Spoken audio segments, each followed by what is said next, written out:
Hello बेटा, आज हम अपनी न्यू बुक स्टार्ट करने जा रहे हैं। Next book analysis of financial statement. इसमें आप एक बार देख लीजिए कि आपका कितना सिलेबस है। 6 चैप्टर्स हमें इसमें से कवर करने हैं। सबसे ज़्यादा जो मार्क्स कवरिंग चैप्टर है वो है आपका कैश फ्लो स्टेटमेंट। इसमें से एक 6 मार्क्स का क्वेश्चन 100% आता है, प्लस 1 मार्क्स के आपके 2 क्वेश्चन रहते हैं। अकाउंटिंग रेशियो में से आपका 4 मार्क्स में आता है और इसमें चॉइस रहती है। दैट मीन्स आपके पास 2 क्वेश्चन होंगे, उनमें से कोई एक करना होगा, पर होंगे वो दोनों अकाउंटिंग रेशियो के ही। यहाँ पे आपके पास चॉइस है चैप्टर 3rd और 4th में। आपके दोनों क्वेश्चन आते हैं, कंपैरेटिव का भी एंड कॉमन साइज का भी। हम दोनों चैप्टर कवर करेंगे क्योंकि पता नहीं चलता कि किस चैप्टर का कब ईजी आ जाए, और दोनों ईजी चैप्टर हैं। वैसे तो 4 मार्क्स में आपका ये रहता है। बाकी आपके जो चैप्टर्स हैं ये इनमें से 1 मार्क्स का आपका आता है। तो सबसे पहले हम यहाँ से चैप्टर 3rd से स्टार्टिंग करेंगे, बिकॉज बाकी आपके 1 मार्क्स के MCQs आते हैं इन चैप्टर्स में से। तो हम आज अपना चैप्टर नंबर 3rd स्टार्ट कर रहे हैं, tools for financial analysis. Chapter number देखिए बेटा, यहाँ पे आपको क्या कहा गया है। एज पर सर्कुलर नंबर 2013 में एक सर्कुलर निकला था, CBSE ने निकाला था। तो ये कुछ आइटम्स हैं जो आपकी अब एग्ज़ाम में इंक्लूड नहीं होंगी क्वेश्चन में, चाहे वो क्वेश्चन आपका कंपैरेटिव का हो, कॉमन साइज का हो, रेशियो का हो या कैश फ्लो का हो। लाइबिलिटीज़ में हम इन चीज़ों को इंक्लूड नहीं करेंगे, एसेट्स में हम इन चीज़ों को इंक्लूड नहीं करेंगे। ये जितने भी इस तरह के हैं ये एग्ज़ाम में नहीं, ये चीज़ें आपको नहीं मिलेंगी, ये चीज़ें आपको नहीं मिलेंगी। तो जो भी इलस्ट्रेशंस हैं जिसमें ये चीज़ें आ रही होंगी तो उनको इग्नोर किया जाएगा। तो देखिए, tools for financial analysis. Financial analysis का मतलब होता है कि हम अपनी कंपनी के प्रॉफिट एंड लॉस और फाइनेंशियल पोजीशन को जानना चाहते हैं। तो उसको जानने के लिए हमें कुछ ना कुछ एनालाइज करना पड़ता है। एनालाइज करने का मतलब अपनी सारी स्टेटमेंट्स देखनी पड़ती हैं, हमारी एसेट्स क्या हैं, हमारी लाइबिलिटीज़ क्या हैं, रेवेन्यू क्या है, एक्सपेंस क्या है। हम प्रॉफिट एंड लॉस को जानना चाहते हैं।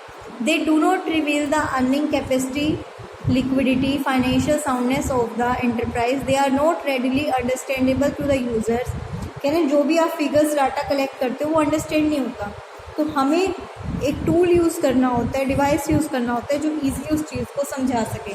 तो एक है आपका comparative statement, common size, trend analysis, ratio, cash flow statement, fund flow statement, break even statement. हम यहाँ तक करेंगे। ये दोनों भी आपके सिलेबस में नहीं है, आपके बुक में चैप्टर नहीं है ये। तो हम इसका न्यूमेरिकल पार्ट स्टार्ट करते हैं सीधा अपना। एक बार यहाँ पे आपको आज मैं ज़्यादा काम नहीं दे रही हूँ। देखिए, ये होती है आपकी वर्टिकल बैलेंस शीट। इसको हम क्या कहते हैं? वर्टिकल। ये कंपनी की बैलेंस शीट है। ये किसकी बैलेंस शीट है? कंपनी की। और कंपनी की बैलेंस शीट वर्टिकल शेप में होती है। फर्म की बैलेंस शीट में तो ऐसे होता था ना, यहाँ पे लाइबिलिटीज़, यहाँ पे एसेट। ये आपका हॉरिजेंटल होता था जो फर्म के लिए होता था। हम बात कर रहे हैं कंपनी की। कंपनी की वर्टिकल होती है, इसमें लाइबिलिटीज़ को ऊपर लिखे जाता है, एसेट्स को नीचे लिखा जाता है। आपको इसको एज इट इज़ लर्न करना है, आपको इसे एज इट इज़ लर्न करना है। ये पूरा फॉर्मेट आपको याद करना होगा। पर्टिकुलर नोट, पहले तो comparative balance sheet as at 31 March 2018 and 19। Comparative का मतलब ही क्या होता है? कंपेयर करना। तो हम प्रीवियस ईयर को भी साथ में लेके चलते हैं। Particulars, note number, previous year, current year. फिर हम उसका चेंज निकालते हैं, डिफरेंस, और फिर उसको किस में कन्वर्ट करते हैं? परसेंटेज में। सबसे पहले आपने क्या लिखा? Previous year. फिर आपने क्या लिखा? Current year. फिर 4th में आपको डिफरेंस निकालना है। कैसे निकालोगे? करंट ईयर में से प्रीवियस ईयर को माइनस करोगे। करंट ईयर में से प्रीवियस ईयर को माइनस करोगे। परसेंटेज आपकी कैसे निकलती है? जो आपका चेंज आया है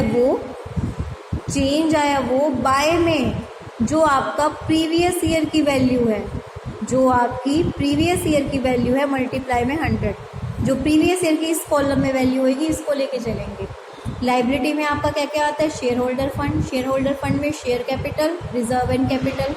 नॉन करंट लाइबिलिटी में आपका क्या क्या आता है, long term borrowings, long term provision. Current liability में आपका क्या क्या आता है, short term borrowings, trade payables, other current liabilities, short term provisions. यहाँ पे आपका किस चीज़ का टोटल हो जाएगा, ये आपका लाइबिलिटी का टोटल हो जाएगा। उसके बाद हम क्या लेंगे, एसेट्स। एसेट्स आपकी दो तरह की होती हैं, non current and current. Non current में आपका fixed, non current investment, long term loans and advances. Current में आपका क्या क्या आएगा, current investment, inventory, trade receivable, cash and cash equivalent, short term loans and advances, current assets. यहाँ पे आपका किसका टोटल हो गया, ये एसेट का टोटल हो गया। दोनों का आपका टोटल मैच करना चाहिए।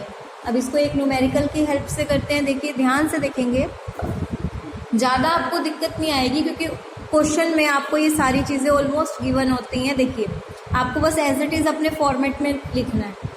आपने कंपैरेटिव स्टेटमेंट बनानी है, आपको बैलेंस शीट दी हुई है, प्रीवियस ईयर पीछे वाला ये देख लो, यहाँ से देख लिया करो। आपने अपना फॉर्मेट बनाया, देखो इन्होंने यहाँ पे डबल स्टार बनाया है। जहाँ पे भी स्टार हो ना, इसका मतलब कि आपको इसके बारे में कुछ नीचे कहा जाएगा। स्टार, सिंगल स्टार है जहाँ पे, वहाँ का ब्रैकेट का मतलब है कि नेगेटिव आइटम, किसी के भी आगे अगर कोई चीज़ वैल्यू ब्रैकेट में है वो माइनस में है। स्टार का मतलब सीबीएसई की गाइडलाइन कहती है कि प्रीवियस ईयर को आप पहले कॉलम में लिखेंगे। स्टार, डबल स्टार का मतलब है सीबीएसई की गाइडलाइंस कहती हैं कि सबसे पहले आप प्रीवियस ईयर को लिखेंगे। बच्चे यही गलती कर देते हैं, एज इट इज़ उठा के लिख देते हैं, मार्क्स कट जाएंगे। पहले आपको ये वाली वैल्यू लिखनी है, फिर आपको करंट ईयर वाली वैल्यू लिखनी है। आपको पूरा क्वेश्चन ये एज इट इज़ उठाना है। बस आपको करना क्या है, चेंज निकालना है। इसमें से इसको माइनस करो, 10 लाख में से 5 लाख गए, 5 लाख, 2 लाख में से 3 लाख जाएंगे तो माइनस का 1 लाख होगा ना, और माइनस के लिए हम क्या यूज़ करेंगे, ब्रैकेट। इसी तरह माइनस करके आपका आ गया सारा। परसेंटेज आपको निकालनी हमने बताई थी कैसे, 5 लाख बटे में 5 लाख गुना में 100। प्रीवियस ईयर की वैल्यू को बाय में रखना है। यहाँ पे क्या है, 1 लाख बटे में 3 लाख गुना में 100। ये वाली परसेंटेज कैसे निकली आपकी, 1 लाख बाय में 3 लाख मल्टीप्लाई 100। यहाँ पे ये ब्रैकेट में था यानी कि माइनस में, तो परसेंटेज भी हमारी किस में है, माइनस में। जब इसको प्लस माइनस करेंगे तो ये माइनस होगा, ध्यान रखेंगे। तो यहाँ से आपका ये आ गया।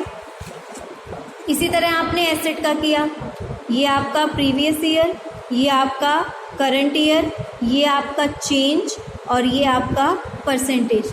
दोनों का परसेंटेज का टोटल अगर आप देखेंगे सेम आएगा, दोनों का हर कॉलम का टोटल आपका क्या आएगा, सेम आएगा। यहाँ आपको परसेंटेज निकाल के दिखाई हुई है।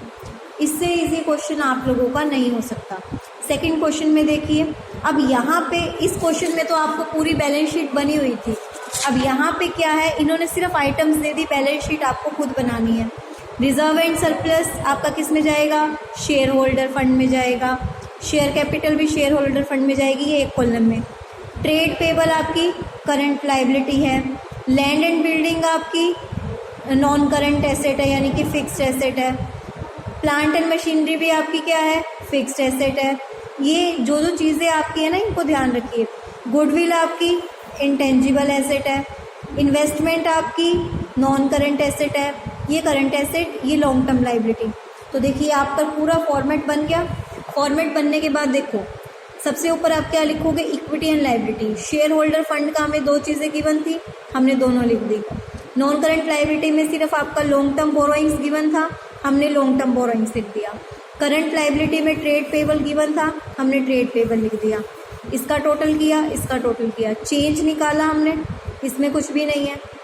इसमें से इसको माइनस करो, इसमें से इसको माइनस करो, इसमें से इसको माइनस करो, इसमें से इसको माइनस करो, माइनस करके आ गया टोटल, परसेंटेज निकल गई।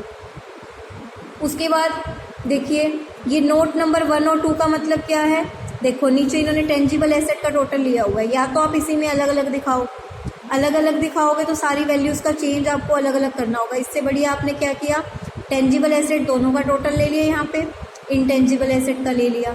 नीचे नोट में दिखाना है आपको, मोस्ट इम्पॉर्टेंट है, इन्हीं के मार्क्स होते हैं।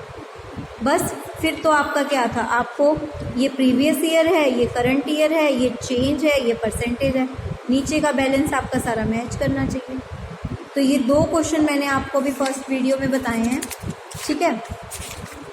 एक और देख लेते हैं, उसके बाद आपका बैलेंस शीट का क्वेश्चन खत्म हो जाएगा, प्रॉफिट एंड लॉस स्टार्ट होगा।